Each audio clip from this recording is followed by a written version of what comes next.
What's up guys, my name is SnyperSama, but you can call me Sniper. Welcome back to the channel. In today's video, we are going over my Elemental SAED Spam Charge Blade build. Now, that is a mouthful.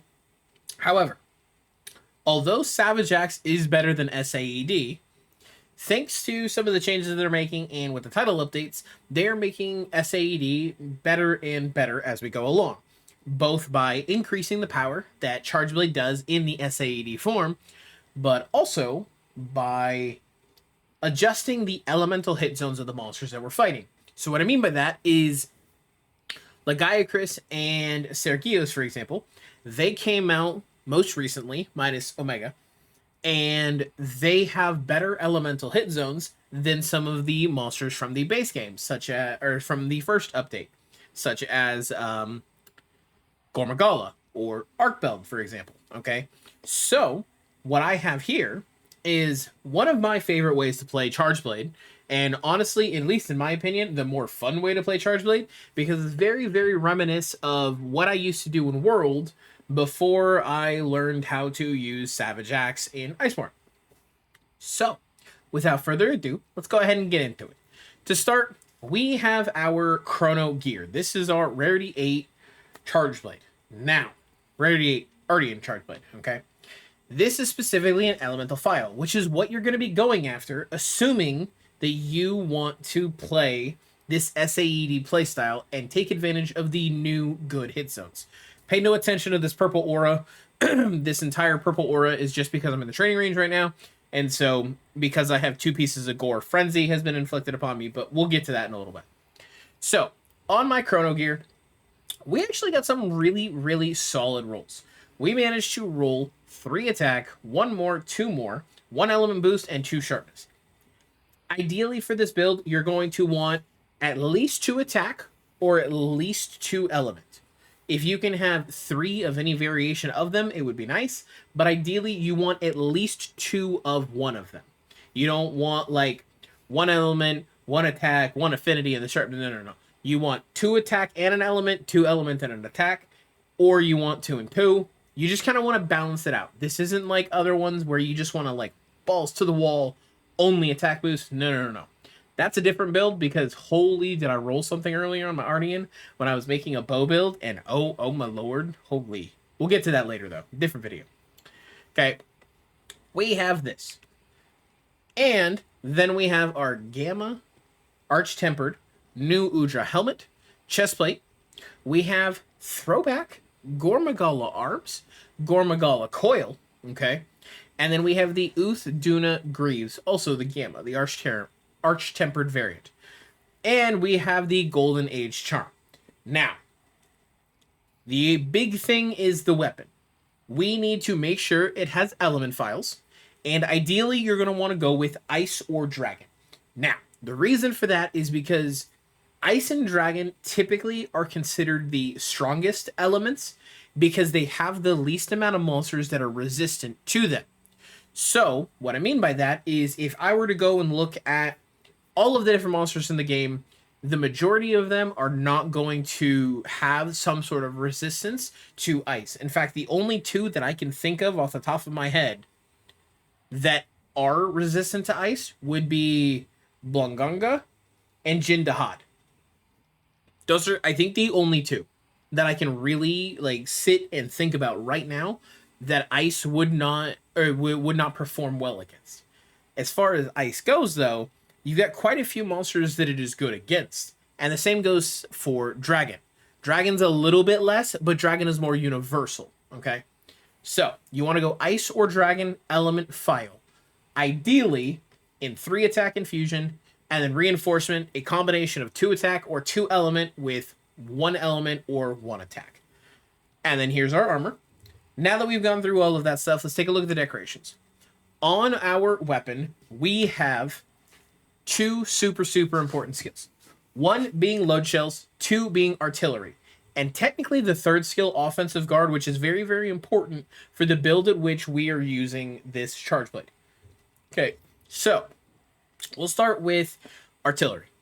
Artillery is really, really great, and the reason it's really, really great is because every single one of your explosions when you perform an SAED count as phial attacks, which means this is inherently making all of them stronger. Just cuz. It's literally just always going to make it stronger. Next up is load shells. Load shells is going to increase the capacity of which shells that you have. If you do not know, when you perform an SAED, I say that a lot, but it stands for Super Amped Elemental Discharge. When you perform one of those attacks, you will send shockwaves or explosions throughout the monster, okay? You will slam your axe down. In that motion, you will cause explosions coming from the monster. You get more explosion based off of more phials. If you were to say try and do an SAED with only one phial, you're only going to get one explosion. But if you were to use an SAED with all 6 phials, you're going to get 6 explosions, which is where load shells comes into play because of this second perk right here. The first perk increases shell phial reloading speed, gun length loading capacity +1. No, it was the second perk. I lied. I don't know why I didn't read that first before I said it. Whatever. Charge Blade charge phials, 5 phials on yellow gauge. Now, with those phials, there is a new mechanic in Monster Hunter Wilds called overcharging.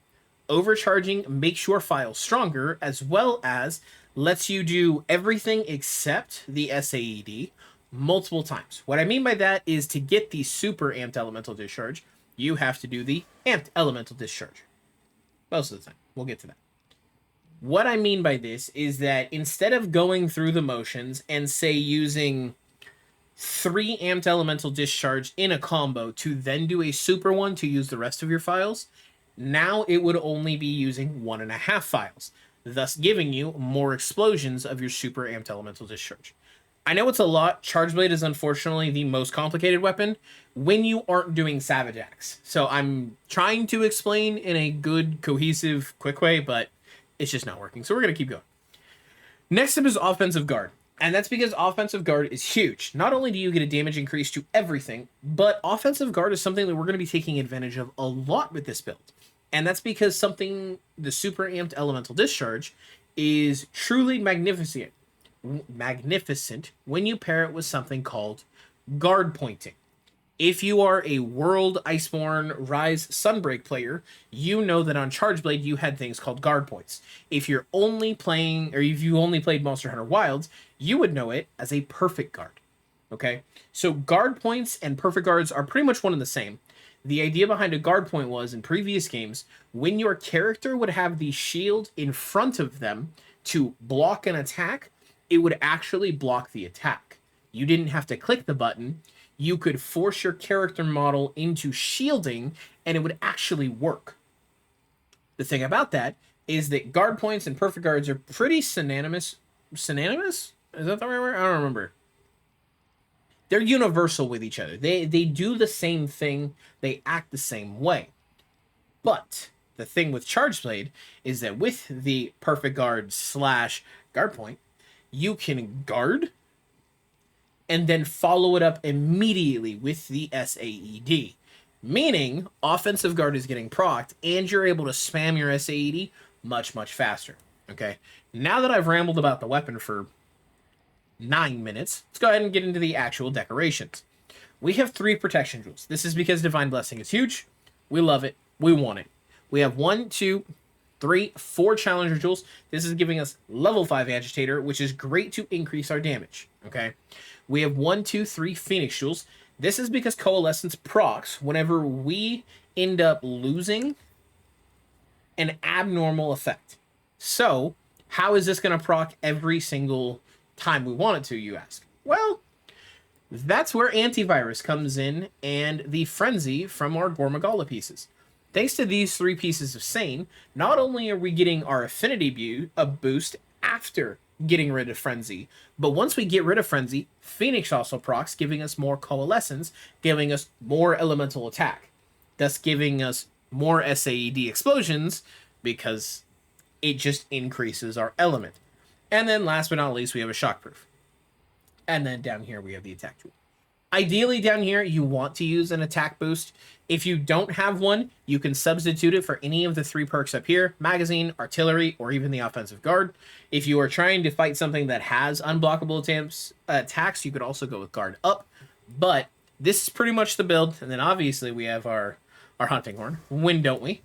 So what we're going to do is we're going to come over here. We're going to talk to our boy Luke. And I'm going to go ahead and showcase exactly what I'm talking about.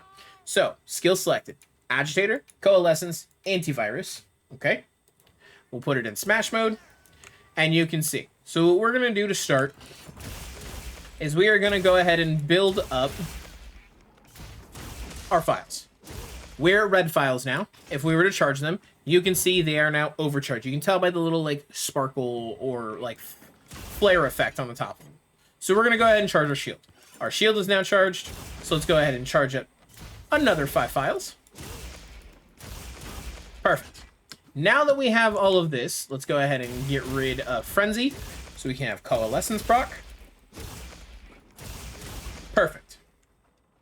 Now, you can see here we have 286, 45 affinity, and 455 element. If I were to come over here and guard, you can see right there, offensive guard is now proc. I have an additional set attack at 314, 505 element. This also does not include, and is not limited to, burst. So, if I hit the perfect guard, you can see in the top right, it says, if I click left and right click at the same time, super amped element discharge. What this is going to show is that when I can do it,